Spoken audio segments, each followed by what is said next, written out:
January 20th, 1945, 14:37 hours. Sergeant Frank Morrison walked into the center of Vielsalm, Belgium, with his service pistol drawn and the absolute certainty of a man who'd already made peace with becoming a murderer. The town square was frozen, cobblestones slick with ice, afternoon light grey through winter clouds. 30 or 40 civilians were visible, women carrying market baskets, old men warming hands over a barrel fire, children playing near the fountain despite the cold and the war that surrounded their village.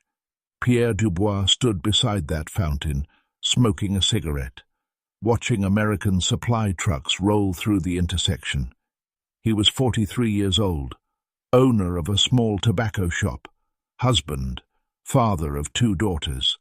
He wore a wool coat and leather gloves, looked like every other Belgian civilian trying to survive a war that had rolled over their country twice in 30 years. He looked harmless. He looked innocent. Frank Morrison knew he was neither. Morrison crossed the square without hurrying, pistol held low against his leg, where civilians wouldn't immediately see it. His eyes never left Dubois. 20 yards. 15. Dubois noticed him finally, recognition flickering across his face, the American sergeant who'd been watching him for 3 weeks.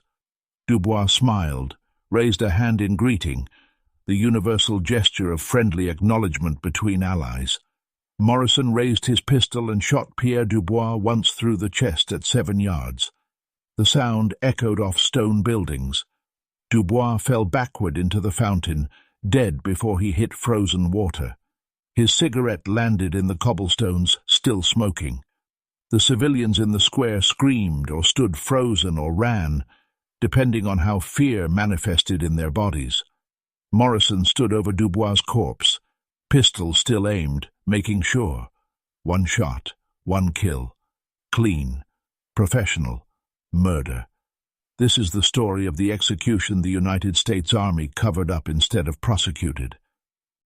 The story of a detective who brought homicide investigation skills to war and found a killer wearing civilian clothes. The story of 23 days of surveillance, 17 American deaths, and the single bullet that brought justice without trial, law, or any authority except one man's certainty that he was right. Before we go further, if you believe some murders are necessary when law can't reach, hit that subscribe button. This is the darkest story we've told, the one where the hero commits the crime and the army protects him for it. Captain Reynolds arrived 3 minutes later with 6 MPs, weapons drawn, surrounding Morrison, who hadn't moved from his position over Dubois' body. Reynolds was young, maybe 27, had been Morrison's commanding officer for 2 months. He'd seen Morrison's surveillance reports. He knew what Morrison believed Dubois had been doing. But believing a civilian was feeding intelligence to Germans and proving it in military court were different things entirely. "Sergeant Morrison," Reynolds said carefully, voice steady despite the situation. "Lower your weapon." Morrison engaged the safety and let the pistol hang by his side. He didn't holster it. Around them, Belgian civilians were gathering, not running anymore, but watching. Some looked horrified. Some looked relieved. A few looked like they'd been expecting this. "He was a collaborator," Morrison said. His voice was flat, empty of emotion. Detroit homicide detective voice. The voice he'd used when explaining to civilians why their husband or son or brother was being arrested for murder. "I have evidence. 23 days of surveillance. 17 correlation points between his movements and American casualties. Evidence you didn't present to any authority before executing a civilian." Reynolds looked at Dubois' body, at the blood spreading across frozen fountain water. "Jesus Christ, Frank! Do you understand what you've done?" "I executed a man who was getting Americans killed. You murdered a Belgian civilian in front of witnesses." Reynolds gestured at the crowd. 40 people now, maybe 50, all watching. All witnesses to an American sergeant shooting an unarmed man in a public square. There's no way to cover this up. You'll hang for this." Morrison finally looked away from Dubois' corpse, met Reynolds's eyes. "Then I'll hang." But he needed to die, and nobody else was going to do it. Reynolds stared at him, and Morrison saw the calculation happening behind the captain's eyes. The same calculation Morrison had made 23 days ago when he'd first suspected Pierre Dubois. The calculation every soldier makes in war when rules and necessity collide. Which matters more, the law or the lives it's supposed to protect? "MPs, secure the scene," Reynolds said finally. "Nobody leaves. Nobody talks." He turned to Morrison. "You're under arrest. Give me your weapon." Morrison handed over the pistol. As MPs cuffed his wrists, he looked one more time at Pierre Dubois' body cooling in the fountain, and felt nothing except the cold certainty of a detective who'd solved another murder, except this time Morrison had been both investigator and executioner. Frank Morrison had been a homicide detective for 4 years before the war found him. Detroit Police Department, 3rd Precinct, working murders in neighborhoods where bodies appeared in alleys and nobody saw anything. He'd started as a beat cop in 1934, made detective in 1938, earned a reputation for solving cases other detectives wrote off as unsolvable. His clearance rate was 73% in a department where 50% was considered excellent. He solved murders the same way every time, by watching, not interrogating, not pressuring witnesses, just watching. He'd surveil suspects for weeks, documenting patterns, building timelines, correlating movements with evidence. Most detectives wanted confessions. Morrison wanted proof that made confessions unnecessary. By the time he arrested someone, he'd already built a case so airtight that defense attorneys advised their clients to plead guilty. His partner, Tommy Chen, used to joke that Morrison could watch paint dry and find the murder weapon in the brushstrokes. It wasn't far from truth. Morrison had a gift for observation that bordered on obsession. He noticed details other people missed: the way someone walked, the inconsistencies in their routine, the moments when their story didn't match their behavior. He'd sit in unmarked cars for 12-hour shifts, watching, documenting, building cases one detail at a time. In 1940, Morrison solved the Packard plant murder, a union organizer killed during a labor dispute. 20 witnesses claimed they'd seen nothing. Morrison spent 6 weeks watching the plant, documenting who worked which shifts, who talked to whom, who changed their routine the week after the murder. He built a timeline showing 3 men whose movements correlated with the killing. Presented with Morrison's evidence, all 3 confessed. The case made newspapers. Detroit police promoted him to senior detective, but Morrison's gift came with a cost. He couldn't turn it off. He watched everyone, analyzed everything, saw patterns in human behavior that suggested guilt or innocence. It made him good at his job and terrible at relationships. His wife left him in 1941, said living with a detective who analyzed every word she spoke was like being permanently interrogated. Morrison hadn't argued. She was right.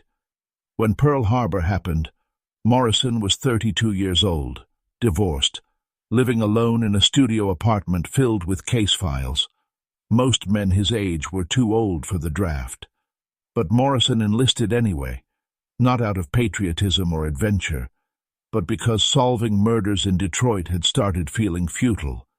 He'd arrest killers, they'd go to prison, and 2 weeks later, another body would appear in another alley. The war felt like it might matter more, like maybe his skills could do something larger than cleaning up one murder at a time. The Army made him an infantry sergeant, not an investigator. They didn't care about his detective skills. They wanted someone who could lead men in combat. Morrison did his job-led patrols, followed orders, kept his squad alive. But the detective instincts never shut down. He watched enemy patterns, analyzed terrain, predicted German movements based on observation rather than intelligence reports. His squad had the lowest casualty rate in the company because Morrison saw ambushes before they happened, noticed German positions other sergeants missed. By January 1945, Morrison's squad had fought across France and into Belgium, part of the push against German lines during the Battle of the Bulge. They'd been assigned to secure Vielsalm, a small Belgian town that served as a supply route crossroads. Standard occupation duty: maintain order, protect civilians, keep supply lines open. That's when Morrison started watching Pierre Dubois. It began December 28, 1944. Morrison noticed Dubois standing near the town square, watching an American patrol march past. Nothing unusual, civilians watched troops constantly. But Dubois' eyes weren't casual. They were analytical, counting, memorizing, the same way Morrison watched suspects, the same way someone gathering intelligence would watch. Morrison started documenting. Time of observation, Dubois' position, which American units he'd been watching. Over 23 days, Morrison filled a notebook with observations that built a case the same way he'd built cases in Detroit. Except this time, there was no precinct to report to, no district attorney to prosecute, no court to convict. Just a detective in a war zone, watching a murderer he couldn't arrest, and deciding what justice looked like when law didn't exist. December 28, 1944, 08:40 hours. Morrison watched Pierre Dubois stand at his tobacco shop window, observing an American Patrol 2nd Platoon, Baker Company, heading east toward German positions. Dubois made no notes, carried no camera, just watched with the focused attention of someone memorizing details. The patrol disappeared into forest. Dubois closed his shop and walked to the post office. Morrison documented it. Time, location, unit observed, Dubois' subsequent movement. December 29, 1944, 15:20 hours. 2nd Platoon, Baker Company, was ambushed 3 miles east of Vielsalm. German machine gun positions had been perfectly placed along the route the patrol had taken. 8 men killed, 3 wounded. The Germans had known exactly where the Americans would be. Morrison noted the correlation. Dubois observes patrol. Patrol gets ambushed 18 hours later. Could be coincidence. December 30th, 1944, 11:15 hours. Morrison watched Dubois walk past American supply trucks, staging near the town square. Dubois paused to light a cigarette, standing in one spot for 90 seconds, eyes moving across vehicle markings, counting trucks, noting unit designations. Then he walked to the church, stayed inside for 10 minutes, emerged alone. January 1st, 1945, 06:30 hours. German artillery hit the supply staging area. Perfect accuracy. 4 trucks destroyed, 2 soldiers killed, 7 wounded.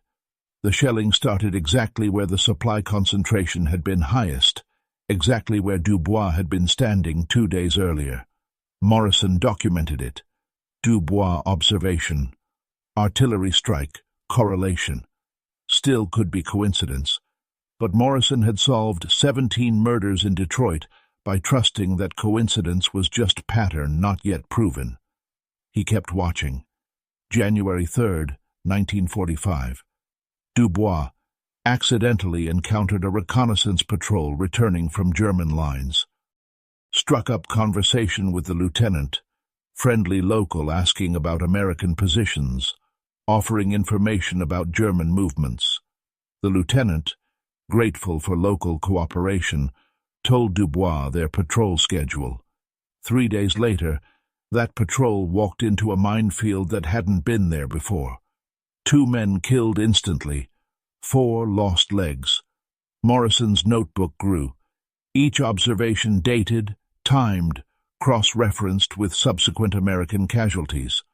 By January 10th, he documented 11 instances where Dubois had observed American movements followed by German actions that suggested perfect intelligence. Supply routes altered after Dubois watched convoys. Patrol routes ambushed after Dubois coincidentally encountered returning units. Artillery hitting concentrations Dubois had casually observed. 17 Americans dead, 23 wounded, all within 2 miles of Vielsalm, all following Dubois' observations. Morrison took his evidence to Captain Reynolds on January 12th, showed him the notebook dates, times, correlations. Reynolds read it carefully, expression darkening with each page. "This is circumstantial," Reynolds said finally. "We can't prove he's feeding intelligence to Germans. 17 casualties, sir. Everyone preceded by Dubois observing the unit. That's correlation, not causation. To prosecute a Belgian civilian, we'd need concrete evidence, intercepted messages, witnessed contact with German forces, something more than coincidence. It's not coincidence, sir.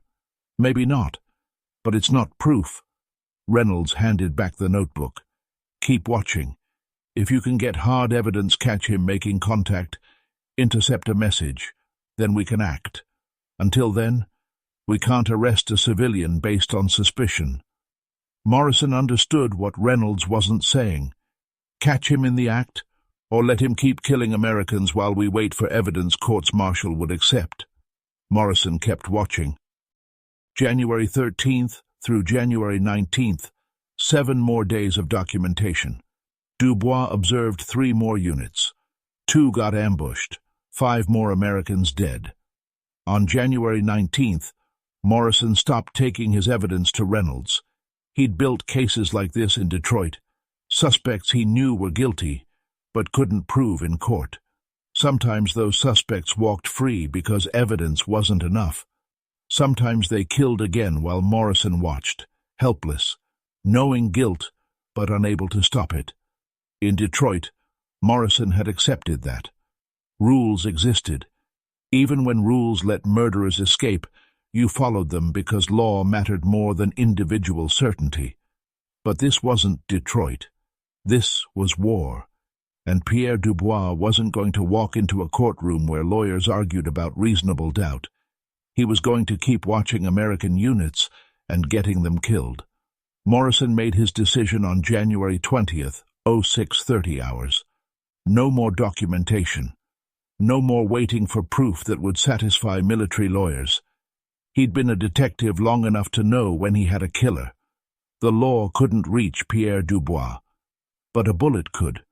At 1437 hours, Morrison walked into the square with his service pistol drawn, and the cold certainty that he was about to commit murder for the right reasons. The crowd in Vielsalm Square grew to maybe 60 people within 10 minutes. MPs had cordoned off the area, but civilians pressed against the perimeter, watching the American sergeant standing over Pierre Dubois' body. Some were crying, some stood silent. A few Morrison noticed these specifically looked at Dubois' corpse with expressions that weren't grief. They looked satisfied. Captain Reynolds pulled Morrison 20 feet from the body, voice low. "You have 10 seconds to give me a reason not to charge you with murder right now." Morrison reached into his jacket pocket slowly, MPs tensing, and pulled out his surveillance notebook. 23 days of documentation. He handed it to Reynolds. "Pierre Dubois was getting Americans killed. I can prove it."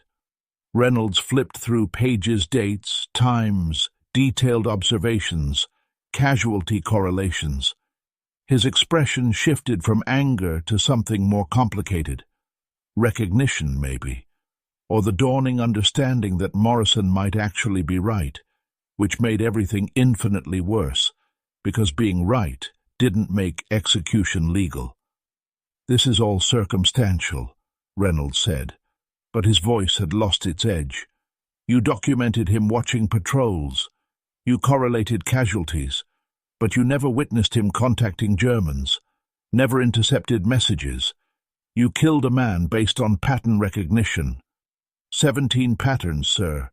17 dead Americans, whose last mistake was being watched by Pierre Dubois." An old Belgian man pushed through the MP cordon, speaking rapid French. One of the MPs translated, "He says Dubois was collaborator. Everyone knew. He says the sergeant did what needed doing." Reynolds turned to the crowd. "Anyone else?" A woman stepped forward, maybe 50 years old, wearing a black dress. She spoke in broken English. "My husband. He tell Pierre about German positions 2 years ago. Tell him where Wehrmacht officers stay. Next day, resistance fighters who used that information, they all dead. Gestapo knew exact place to find them. Pierre told Germans." Another voice, a younger man. "Dubois.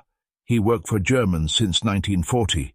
We know this, but we cannot prove, cannot stop. Wehrmacht protect him." More villagers came forward, one after another, describing suspicions they'd held for years.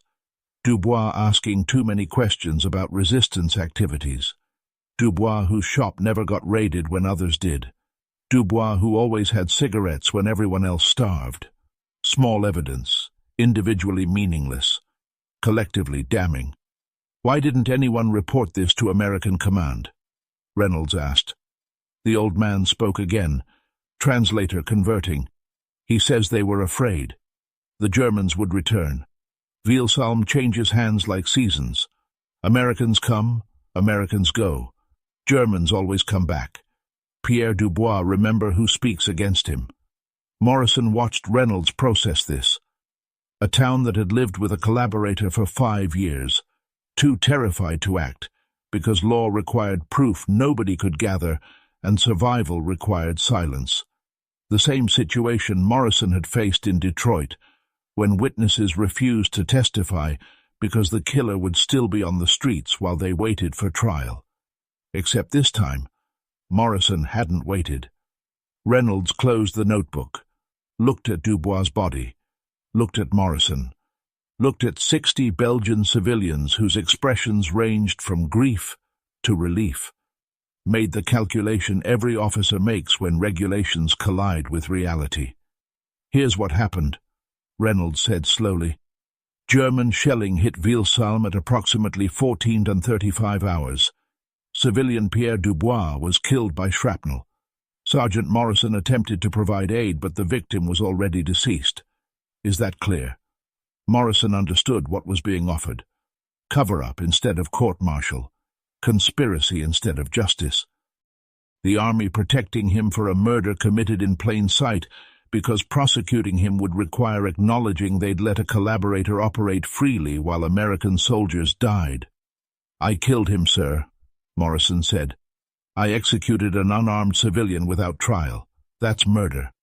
That's the German shelling story I'm putting in my report." Reynolds' voice was steel now. "Because if I report what actually happened, you hang and Pierre Dubois becomes a Belgian civilian murdered by American forces. His family gets sympathy. You get a noose. American command looks incompetent for letting a collaborator operate under our noses. Nobody wins that scenario. Except the truth. The truth is you committed murder, Frank. Justified murder, maybe. Murder that saved American lives, probably. But still murder." Reynolds gestured at the crowd. "These people know what Dubois was. They'll keep that truth alive. You don't need a trial to know you were right. You just need to accept that being right doesn't make it legal." MPs removed Dubois' body. Villagers dispersed. Morrison stood in the square, hands still cuffed, knowing he'd solved another murder, except this time he was both detective and killer, and the case would never go to trial, because the army needed the crime to stay buried. Reynolds ordered the cuffs removed. "You're being transferred to rear echelon immediately. Supply logistics. You never come back to Vielsalm. You never speak of this. Understood?" "Yes, sir." "And Frank, you did the right thing. But don't do it again." The official report filed on January 21, 1945, listed Pierre Dubois as a civilian casualty of German artillery bombardment. Shrapnel wounds to the chest. Death instantaneous. No American personnel involved. Captain Reynolds signed it. Battalion command approved it without question. The Belgian authorities such as they existed under American occupation, accepted it. Dubois was buried 3 days later in Vielsalm's civilian cemetery. No military honors, no investigation. Frank Morrison was transferred to supply logistics in Luxembourg the same day Reynolds filed the report. No disciplinary action, no official acknowledgement of what had happened, just a quiet reassignment that put him 200 miles from Vielsalm and any questions about how Pierre Dubois really died. Morrison spent the last 4 months of the European War managing ammunition requisitions and truck manifests, paperwork, inventory, the kind of work that required no decision more complex than whether to order 500 rounds or 5,000. He was good at it. The same observational skills that made him a detective made him efficient at logistics. But every requisition he processed felt like penance for a crime that had never been prosecuted. He tried not to think about Dubois, tried not to replay the execution, the walk across the square, the pistol raised, the single shot, the body falling. But detective minds don't stop analyzing evidence, even evidence of their own crimes. Morrison catalogued every detail of January 20th, 1945, the same way he'd catalogued Detroit murders, except this time he was both investigator and perpetrator, building a case against himself that would never reach court. The moral calculus was simple. 17 Americans dead because Morrison had waited for proof that military law would accept. How many more would have died if he'd kept waiting? How many lives did that single bullet save? Reynolds had been right. It was justified murder. But justified didn't mean legal, didn't mean the man pulling the trigger got to sleep without seeing the body cooling in frozen fountain water. In Detroit, Morrison had arrested murderers who claimed their victims deserved it. Domestic violence cases where the husband said his wife had been unfaithful. Gang killings where the victim had allegedly disrespected the shooter. Self-defense claims that didn't quite fit the evidence. Morrison had heard every justification for murder that existed, and he'd never accepted any of them because the law didn't care about justification. It cared about whether killing was legal.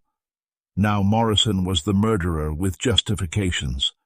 Pierre Dubois had been a collaborator, had gotten Americans killed, had deserved to die. All true. Also true. Morrison had executed an unarmed civilian without trial, without authorization, in plain sight of witnesses. The law should have hanged him. Instead, the army had covered it up to avoid embarrassment. VE Day came May 8, 1945. Germany surrendered. Morrison processed celebration supplies, extra rations, alcohol, cigarettes. He didn't celebrate. By June, he was shipping home with thousands of other soldiers, honorably discharged, eligible for veteran benefits, welcomed back to a country that thought him a hero for surviving the war. He tried to return to Detroit Police Department. They'd held his position, ready to reinstate him as senior detective, but Morrison couldn't do it. Couldn't sit in interrogation rooms asking suspects if they'd killed someone when Morrison had become the thing he'd spent 4 years hunting. Couldn't build murder cases when he'd committed one himself. He took a job as a security guard at a Ford plant instead. Night shifts, minimal human contact, work that required watching but not judging. The plant manager, a veteran himself, didn't ask why an experienced homicide detective wanted to patrol empty factory floors. Some questions didn't need answers. Morrison lived alone in the same studio apartment he'd left in 1942. Never married again. Never talked about the war beyond the vaguest generalities. When other veterans swapped stories about combat, Morrison stayed silent. What could he say? That he'd executed a man in a Belgian town square and the army had covered it up? That he'd become a murderer for the right reasons and lived with it every day? He kept the surveillance notebook. 23 days of evidence that proved Pierre Dubois guilty of crimes no court would ever prosecute. Morrison read it sometimes, reminding himself why the execution had been necessary. The notebook justified nothing, but it confirmed Morrison had been right, even if being right hadn't made the killing legal, moral, or forgivable. Frank Morrison died in 1988 at 78, alone, having never spoken publicly about January 20th, 1945. The secret died with him, or so he thought. In 1985, 40 years after the war ended, the town of Vielsalm erected a memorial in the square where Pierre Dubois had died. Black granite listing 127 names, Belgian resistance fighters, civilians killed in bombardments, Allied soldiers who'd fallen liberating the town. The ceremony attracted veterans from 3 countries, speeches about sacrifice and liberation, the usual rituals of remembrance. Pierre Dubois' name did not appear on the memorial. His daughters, now in their 50s, had petitioned for inclusion. Their father had been killed during the war, they argued. He deserved recognition like any other civilian casualty. The memorial committee, composed of Vielsalm residents who remembered 1945, voted unanimously against inclusion. No explanation given. The daughters stopped attending town functions after that, the quiet rejection speaking louder than any accusation. But something else appeared in Vielsalm that year, something not mentioned in the ceremony. In a small courtyard behind the church, where few tourists ventured, someone installed a bronze plaque. Not on the official memorial, not in the public square, just a small marker mounted on old stone, words in French and English, "To the American sergeant who brought justice when law could not. The village remembers. January 20th, 1945. No name, no details, just recognition of an act the United States Army had officially declared never happened. The plaque remained unmarked by any authority, neither blessed by the church nor endorsed by the town council. It simply existed, tended by people who remembered, who'd seen a collaborator fall and an American sergeant walk away, who'd kept the secret for 40 years and would keep it 40 more. Frank Morrison never knew about the plaque. He died in Detroit in 1988, 3 years after it was installed. His obituary listed him as a former police detective and World War II veteran. No mention of Belgium, no mention of Vielsalm. His son, Robert Morrison, attended the funeral alone. Frank's ex-wife had died in 1976, and Frank had never remarried or maintained friendships deep enough to draw mourners. Robert inherited his father's apartment, the studio Frank had lived in for 46 years. While cleaning it out, Robert found the surveillance notebook in a desk drawer, 23 days of observations documented in his father's precise detective handwriting.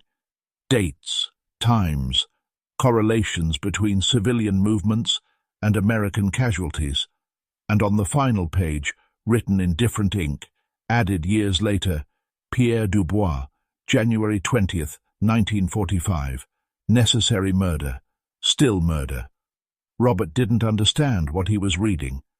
His father had never discussed the war beyond vague mentions of logistics work. This notebook suggested something else entirely, something that looked like a murder investigation, except the detective had been building a case against a Belgian civilian, and that final entry, necessary murder. In 1995, Robert traveled to Belgium as part of a 50th anniversary VE Day tour. He brought the notebook, hoping to understand what his father had documented. In Vielsalm, he asked elderly residents if they remembered an American sergeant named Frank Morrison.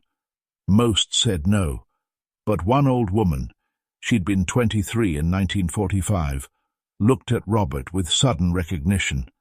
"You are his son," she said. Not a question, a statement. She led Robert to the courtyard behind the church, showed him the plaque.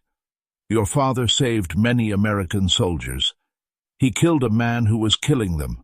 The army, they say it never happened. But we remember. We always remember." Robert stood before the plaque, understanding finally what his father had carried for 43 years. The weight of necessary murder, the isolation of being right in a way that law couldn't acknowledge, the choice to kill a man and accept that the killing was both justified and unforgivable. If this story makes you question where justice ends and murder begins, subscribe, because Frank Morrison spent his life knowing he'd done the right thing and never forgiving himself for it. And sometimes the only people who recognize a hero are the ones who watched him commit the crime that saved them. Frank Morrison executed Pierre Dubois on January 20th, 1945, and was never prosecuted, never acknowledged, never forgiven, except by a Belgian village that quietly mounted a plaque saying what the army never would. Sometimes justice requires breaking every law that's supposed to deliver it. The plaque still stands in Vielsalm.